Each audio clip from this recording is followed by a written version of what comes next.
এই পালকিটার ভিতরে উঠে আপনাদেরকে দেখাচ্ছি পালকিতে আমি বসতে পারি কিনা। আসসালামু আলাইকুম, আমি মুজাম্মেল হক জিকু।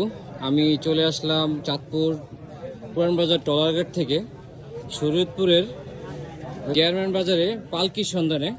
আপনারা যারা চাঁদপুর পালকি দিয়ে বিয়ে করতে চান, বিশেষ করে চাঁদপুর শহরে এখান থেকে পালকি নিতে পারবেন। ভাড়া পালকি যে ভাড়া, এটা আলোচনা সাপেক্ষে আমি এই পালকিটার ভিতরে উঠে আপনাদেরকে দেখাচ্ছি পালকিতে আমি বসতে পারি কিনা।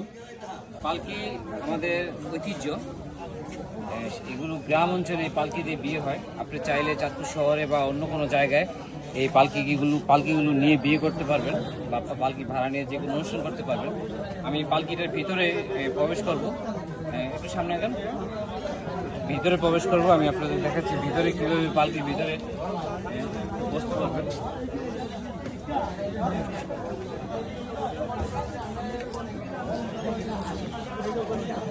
পালকির ভিতরে প্রবেশ করলাম, একটু সামনে আগান।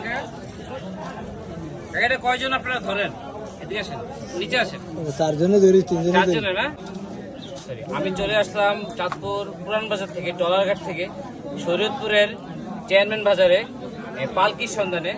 আর আমি পালকির ভিতরেই আছি। এগুলো এই অঞ্চলে এই পালকি দিয়ে বিয়ে হয়। এখানে যোগাযোগ ব্যবস্থা খুব একটা উন্নত না, এর কারণে। আর আপনারা চাইলে চাঁদপুরে যারা আছেন এই পালকি এখান থেকে ভাড়া নিয়ে বিয়ে বা যে কোনো অনুষ্ঠান করতে পারেন। এই পালকিগুলো আমাদের বাঙালির ঐতিহ্য এবং এগুলো এখন বর্তমানে বিলুপ্ত। যারা এই পেশায় জড়িত আছে তারা খুবই কষ্টে আছে বর্তমানে। এগুলো মোটামুটি এখন খুব একটা ভাড়া হয় না। এই পালকি থেকে বের হচ্ছি।